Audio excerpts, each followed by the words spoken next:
안녕하세요, 박연 목사입니다. 오늘 10번째 책을 소개하면서 주간 요한책 시즌1을 마무리하려고 합니다. 약 한 달 정도 후에 시즌2를 시작할 계획인데요. 그 기간 동안 지금까지 소개했던 책들 중에서 이 책은 한번 읽어봐야겠다 하셨던 책들을 읽어보시고 시즌2에서 만나 뵙도록 하겠습니다. 주간 요한책 시즌1 마지막 책은 김영복님의 가만히 위로하는 마음으로입니다.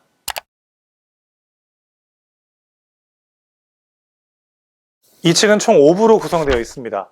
1부에서는 우리 시대가 처한 아픔의 현실을 진단합니다. 2부에서는 아픔의 주요 원인인 관계의 문제를 용서의 시각에서 이야기하고 3부에서는 아픔의 또 다른 원인인 사회적 상황을 다룹니다. 4부에서는 고난 앞에서의 우리의 태도가 어떠해야 하는가에 대해 말하고 마지막 5부에서는 인생의 최대 문제인 죽음의 문제를 다룹니다. 이 중 관계 문제, 사회적 문제, 현실의 문제를 중심으로 이야기 나누어 보도록 하겠습니다. 저자는 하나의 생명은 다른 생명들과의 관계 안에서 존재한다고 말합니다. 생명이란 다른 생명에게서 도움을 받고 다른 생명에게 도움을 주는 관계 안에서 존재한다는 것이죠. 서로가 타자를 위해 존재함으로 말미암아 모두가 행복해지는 것, 바로 이것이 생명의 원리라고 저자는 이야기합니다. 그런데 인간이 타락하면서 이러한 생명의 원리도 왜곡되고 말았습니다. 관계 속에서 생명이 존재할 뿐만 아니라 관계 속에서 상처도 만들어지게 된 것이죠. 저자는 상처를 만들어내는 온상인 관계 문제가 해결되지 않으면 상처는 치유되기 어렵고 치유된다고 해도 다시 상처받을 수밖에 없다고 말합니다. 그래서 용서는 화해를 향한 첫걸음이고 화해는 용서의 완성이라고 이야기합니다. 용서는 내 마음에서 시작하지만 화해는 상처를 준 상대방과의 관계에서 이루어져야 합니다. 용서를 거쳐 화해 단계까지 가야만 상처는 제대로 봉합되고 더 이상의 상처가 만들어지지 않습니다. 문제는 나에게 심한 상처를 준 누군가를 용서한다는 것은 결코 쉽지 않다는 것입니다. 갈등을 겪은 사람과 화해까지 가기는커녕 용서조차 못하는 경우가 많죠. 용서는 왜 이렇게 어려운 것일까요? 저자는 용서가 우리의 타락한 본성의 방향을 거스르는 일이기 때문이라고 말합니다. 하나님은 자신의 성품을 따라 우리를 지으셨습니다. 그래서 우리는 원래 하나님처럼 조건 없이, 제한 없이 용서하는 성품을 부여받았습니다. 그런데 인간은 하나님을 떠났고 그로 말미암아 하나님의 성품을 상실했습니다. 그 결과 우리는 용서가 가장 어려운 사람들이 되어버렸습니다. 뿐만 아니라 죄는 인간에게 더 큰 문제를 안겨다 주었습니다. 죄로 인해 서로를 사랑하는 것이 너무나 어려운 존재가 되면서 상처가 또 다른 상처를 낳는 비극이 시작된 것입니다. 죄가 가져온 존재적 두려움 때문에 인간은 이제 전혀 다른 것들에 지배당하게 됩니다. 저자의 말을 들어보시죠. 사랑을 충분히 받지 못하고 자라면 내면에 자리 잡고 있는 두려움이 그 사람을 지배하기도 합니다. 사랑받지 못할 것에 대한 두려움, 거부당할 것에 대한 두려움, 인정받지 못할 것에 대한 두려움, 자존감이 손상될 것에 대한 두려움, 무시당할 것에 대한 두려움, 버림받을 것에 대한 두려움, 이런 것들이 그 사람의 생각과 말과 행동을 지배하는 것입니다. 여기서 우리는 용서에 대한 한 가지 중요한 메시지를 발견합니다. 용서라는 것이 본래 타락한 인간에게 참 어려운 일이지만 그것이 더 어려워지는 이유는 일종의 존재적 두려움이 우리 안에 있기 때문이라는 것입니다. 그 두려움은 인간을 상처받기 쉬운 존재로 만들어버립니다. 저자는 우리가 정체성과 자존감의 근거를 하나님 아닌 다른 곳에 둘 때 상처받을 수밖에 없다고 말합니다. 탁월한 지능, 외모, 건강, 재산, 사회적으로 존경받는 지위, 잘 나가는 자식들, 혹시 이런 것들에 근거하여 자존심을 지탱하며 살고 있다면 앞으로 상처받을 일이 적지 않을 것입니다. 예수님을 믿는다는 것은 그분 안에서 이 모든 자존감의 근거들을 내려놓는 것을 의미합니다. 그런 것이 있어서 우쭐했다면 십자가 앞에서 낮아져야 합니다. 그런 것이 없어서 주눅들어 살았다면 십자가 앞에서 길을 펴야 합니다. 십자가 앞에 제대로 서면 그 모든 것이 얼마나 덧없는지 알게 되고 저절로 내려놓게 됩니다. 그러고는 오직 하나, 하나님의 사랑받는 자라는 사실 위에 자존감을 다시 세우게 됩니다. 다른 사람의 말 한마디나 나에 대한 태도 혹은 내가 세상에서 소유하고 성취할 수 있는 무언가가 우리 정체성의 기반이 될 때 우리는 너무나도 상처받기 쉬운 존재가 되어버립니다. 그 누구도 완벽하게 그것들을 통제할 수 없기 때문입니다. 죄로 인해 하나님과의 관계가 단절되면서부터 하나님 아닌 다른 곳에서 자존의 근거를 찾아 헤매면서 인간은 용서하기는 어려워지고 상처받기는 쉬워진 연약한 존재가 되고 말았습니다. 반대로 예수 그리스도의 죽으심과 부활로 인해 다시 하나님과의 관계의 회복을 경험한 사람들은 하나님의 사랑받는 자 라고 하는 변하지 않는 진리 위에 자기 자신을 다시 세우게 됩니다. 그러면 어떤 변화가 일어날까요? 하나님의 사랑 안에서 자신을 새롭게 발견한 사람은 두려움에서 자유해지기 때문에 자신의 잘못을 인정하기가 어렵지 않습니다. 반면 두려움에 눌린 사람들은 자신의 작은 잘못 하나를 인정하는 순간 자신의 전부가 부정당할 것처럼 두려워합니다. 자존감이 약하다는 말은 두려움이 크다는 말입니다. 그런 사람들은 자신이 부정당할 것 같은 두려움이 너무 커서 아주 사소한 잘못 하나도 인정하지 못합니다.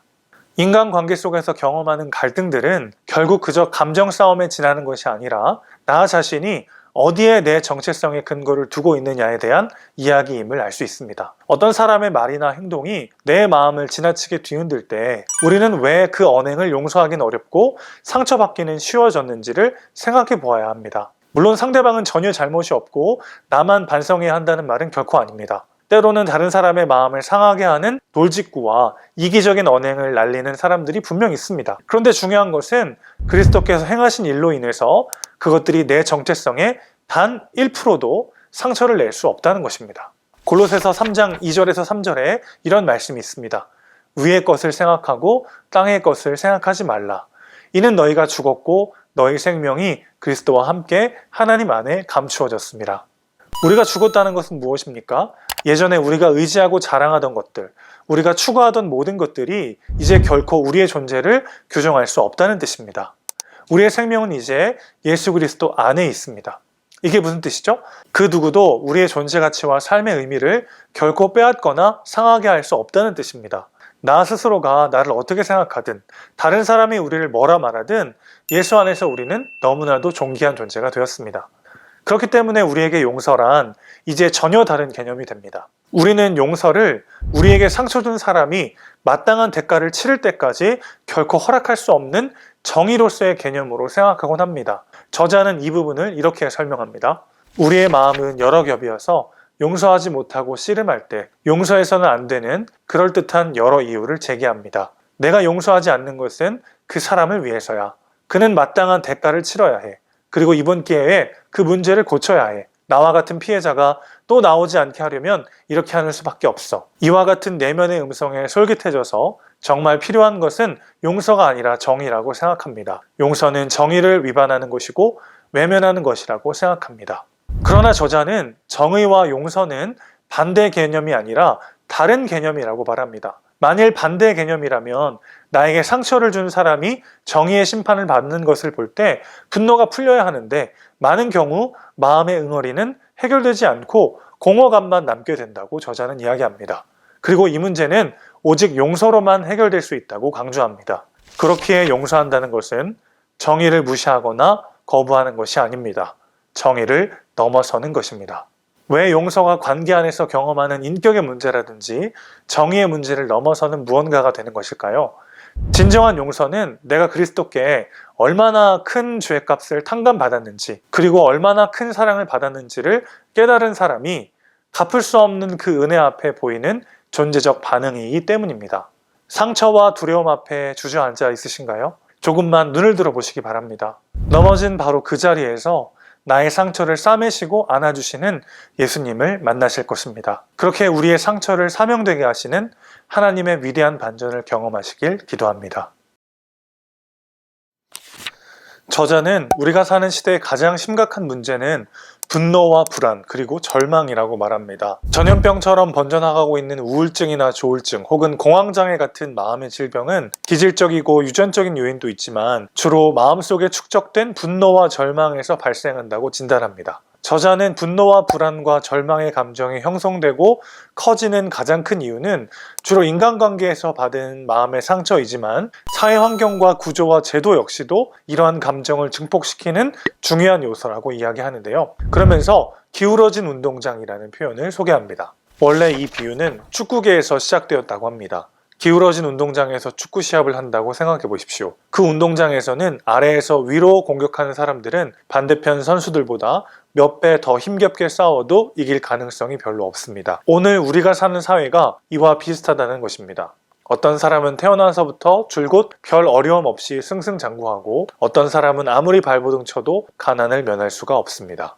물론 저자는 개인의 분노와 절망이 사회 구조적 문제 때문에만 생긴다고 말하지는 않습니다. 기울어진 운동장 비유를 사용하는 사람들이 때로는 상황을 지나치게 과장하는 경우도 있고, 개인의 책임을 도외시한 채 모든 것을 부조리하고 불공정한 사회 구조 때문이라고 주장하기도 한다고 지적합니다. 하지만 현 시대에 분명 개인의 문제뿐 아니라 사회 구조적 문제 또한 있음이 자명하다고 이야기합니다. 개인의 노력 부족과 불공정한 사회 구조, 이 둘 중 어느 편에 더 공감하는지는 개인의 선택입니다. 하지만 우리 사회에 부조리하고 불공정한 측면이 있고, 그래서 개인의 노력과는 상관없이 불이익을 감수해야 하는 경우도 많다는 사실을 부정할 사람은 없을 것입니다. 자신의 잘못과는 상관이 없는, 혹은 자신의 힘만으로는 극복할 수 없는 불리한 조건이 분명히 있습니다. 성경에서도 개인의 노력과 사회제도적 보완 두 가지 모두를 이야기합니다. 데살로니가 후서 3장 10절에서 12절을 보면 이런 구절이 있습니다. 우리가 너희와 함께 있을 때에도 너희에게 명하기를 누구든지 일하기 싫어하거든 먹지도 말게 하라 하였더니, 우리가 들은즉 너희 가운데 게으르게 행하여 도무지 일하지 아니하고 일을 만들기만 하는 자들이 있다 하니, 이런 자들에게 우리가 명하고 주 예수 그리스도 안에서 권하기를 조용히 일하여 자기 양식을 먹으라 하노라. 개인의 게으름과 나태함을 책망하고 열심히 일하여 양식을 얻으라는 말씀이죠. 이렇듯 성경은 가난이나 절망스러운 상황을 이겨낼 때 개인의 의지가 중요함을 강조합니다. 그러나 동시에 성경은 사회 구조적 제도가 필요함을 이야기하기도 하는데요. 대표적인 예가 바로 희년 제도입니다. 희년은 안식년이 7번 반복된 후에 오는 해, 즉 50년마다 오는 특별한 해인데요. 희년 때에는 모든 빚을 탕감해주고 노예를 풀어줘야만 합니다. 그리고 그동안 매입한 땅을 원주인에게로 돌려주어야 합니다. 하나님은 왜 이런 희년 제도를 만드셨을까요?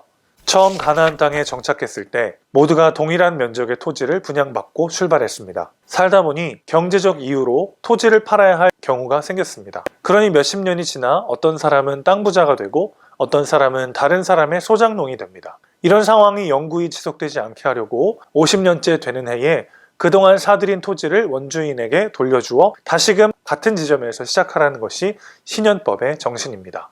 이렇게 보면 희년, 즉 기쁨의 해라는 말은 없는 사람에게 해당하는 말입니다. 기득권자들에게 희년은 재앙과 다름이 없었을 것입니다. 기득권을 포기해야 하기 때문입니다. 당시 평균 수명을 생각해보면 50년에 한 번씩 이렇게 하라는 것은 부와 가난이 대물림되지 않게 하라는 뜻입니다. 저자는 하나님이 한편으로는 인간의 죄성을 인정하면서도 그 죄성을 무한히 충족시키게 하는 구조를 방지하기 위해 희년법을 마련해 주신 것이라고 이야기합니다. 현실이 어느 정도 부조리하고 불공정하지만 그것을 당연하게 여기지 말고 그것을 영속화시키지 말라는 것이죠. 저자는 기울어진 운동장이라는 현실은 이 세상이 끝나기 전까지는 변하지 않을 것이라고 이야기합니다. 인류 역사를 보면 이 현실을 뒤집기 위해 수많은 혁명이 일어났지만 기울어진 운동장은 그대로 있고 위치만 바뀔 뿐이었다고 저자는 말합니다. 그래서 저자는 믿는다는 것은 한편으로는 기울어진 운동장이라는 현실을 직시하는 것이며, 또 한편으로는 평평한 운동장에서 영원한 춤판에 참여할 새하늘과 새 땅을 바라보는 것이라고 말합니다. 믿는 사람들은 새하늘과 새 땅이 임할 때까지 지금 서 있는 기울어진 운동장에서 정의롭게 살아가도록 힘쓰라는 부름을 받았습니다. 할 수 있는 대로 기울어진 운동장을 고치도록 힘쓰고, 그것이 불가능하다면 기울어진 운동장 때문에 희생당하고 낙오하는 사람들을 위로하고 도와야 합니다. 예수님은 기울어진 운동장의 아래편과 밑편에 있는 사람 모두를 만나셨습니다. 그리고 각자에게 필요한 말씀을 주셨습니다. 기울어진 운동장에서 패배하고 밀려나고 낙오한 사람들에게 예수님은 하나님 나라를 보라고 가르치셨습니다. 우리가 서 있는 기울어진 운동장이 세상의 전부가 아니라는 것, 그것과는 비교할 수 없는 정의롭고 아름다운 하나님 나라가 있고 그 나라가 반드시 이 땅 가운데 임하여 모든 것을 바로잡을 것이라고 말씀하셨습니다. 또한 기울어진 운동장의 위편에 사는 사람들에게 자신이 누리고 있는 기득권을 내려놓아 운동장의 기울기를 낮추는 데 헌신하라고 도전하셨습니다. 자신이 가진 것들을 하나님의 복으로 여기며 잘못된 축복 논리에 함몰된 이들에게 얼마를 가졌느냐가 아니라 얼마를 나누었느냐가 믿음의 수준을 보여준다고 가르치셨고, 물질적 번영과 성공이 거룩함의 증거가 아니라 오히려 그것을 통해 거룩함을 증명해야 한다고 말씀하셨습니다. 우리에게 다른 사람에게 없는 무엇이 있다면 그것은 우리의 실력이 아니라 갚아야 할 빚입니다. 주어진 것에 감사하면서 운동장 아래편에서 분노와 불안과 절망을 마음에 쌓고 있는 사람들을 돌아보아야 합니다. 혹시 우리에게 능력이 있다면 기울어진 운동장을 바로잡기 위해 할 일을 찾아야 합니다. 그것이 우리의 힘에서 벗어나는 일이라면 뒤처지고 낙오된 사람들을 위해 시간과 물질을 나눠야 합니다. 자신이 얼마나 부자인지를 자랑하는 것은 그리스도인에게 부끄러운 일입니다. 오히려 물질로서 우리의 믿음을 증명할 수 있어야 합니다. 혹시 당신은 기울어진 운동장의 아래편에서 살아왔습니까? 세상이 혹시 당신에게 피해자라는 인식을 심어주려 해도 속지 마시기 바랍니다. 당신은 온 우주의 주인이신 하나님의 사랑받는 자녀입니다. 지금 당신이 서 있는 기울어진 운동장이 전부가 아닙니다. 그러니 어깨를 펴시고 당신보다 더 낮은 곳에 있는 사람에게 손을 내밀어 보십시오. 그것이 주님께서 보고 싶어 하시는 우리의 모습입니다. 저자는 고난의 문제를 푸는 방법이 결핍의식에서 벗어나 충족의식으로 회복하는 것이라고 말합니다. 저자는 우리가 불행하다고 느끼는 이유는 무엇이 결핍되어서라기보다는 이미 우리에게 필요한 모든 것을 창조하시고 우리에게 모든 것을 맡기신 하나님을 기억하지 못하기 때문이라고 말합니다. 그래서 예배를 통해 하나님이 행하신 일을 기억하고 선포하고 확인해야 한다고 강조합니다. 그렇게 할 때 우리는 결핍의식에서 벗어나 충족의식으로 회복된다는 것이죠. 결핍의식에서 충족의식으로의 회복은 구체적으로 무엇을 의미할까요?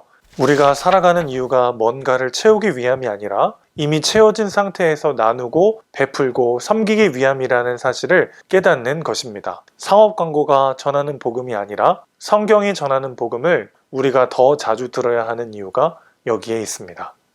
세상이 속삭이는 거짓된 메시지에서 벗어나서 복음이 말하는 나 자신을 온전히 깨닫게 되면 우리 삶에 근본적인 변화가 일어납니다.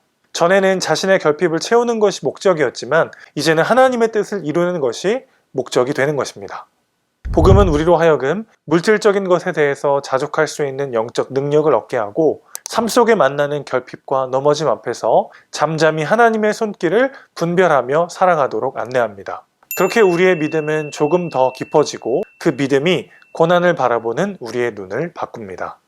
믿는다는 것은 모욕과 박해와 비난에서 벗어나 존경과 칭찬과 보상만을 추구하는 것이 아닙니다. 믿는 사람에게도 누구나 당해야 하는 고난은 그대로 있고 거기서 한 걸음 더 나아가 믿기 때문에 자초하는 고난도 있습니다. 알고 보면 믿음으로 말미암아 고난이 더 많아집니다. 이 사실을 미리 알고 마음 깊이 기억하고 있지 않으면 믿음의 길에서 크게 넘어질 수 있고 때로 중도의 믿음의 길을 떠날 수도 있습니다. 편하게 먹고 사는 것이 목표의 전부인 사람에게 고통은 제거해야 할 대상이지만 하나님을 알고 하나님 나라를 아는 사람은 고난을 환영합니다. 육체적, 정신적 고통과는 비교할 수 없는 신비로운 은혜가 고통 속에 숨어 있기 때문입니다. 그 신비를 체험한 사람은 어려운 일이 닥칠 때 두려워 떠는 것이 아니라 하나님이 보여주실 신비한 체험을 기대합니다. 저자는 이렇게 고난을 환영하여 맞아들이고 그 안에 숨겨진 보화를 발견할 수 있으려면 하나님의 은혜를 먼저 경험해야 한다고 말합니다. 그리스도 안에서 하나님의 사랑을 발견해야 하고 하나님의 사랑받는 자로서 자신을 새로 발견하고 하나님의 나라를 체험해야 한다고 이야기합니다. 그러면서 이러한 체험 없이 두 팔 벌려 고난을 환영하는 것은 만용일 수 있고 오히려 고난이 휘두르는 주먹에 보기 좋게 나가 떨어질 수 있다고 경고합니다. 우리는 예수 그리스도 안에서 하나님의 영원한 사랑에 눈떠야 합니다. 그리고 우리의 인생이 헤아릴 수 없이 큰 은혜로 에워싸여 있다는 사실에 눈떠야 합니다. 그래야 비로소 온전히 고난을 바라보고 그 고난을 이겨낼 수 있습니다. 저자는 하나님의 나라를 위하여 받는 고난을 두려워하며 피할 것으로 여길 것이 아니라 자신의 생명이 하나님의 영원한 뜻을 위해 사용되었다는 기쁨을 맛보는 순간으로 여기라고 권면합니다.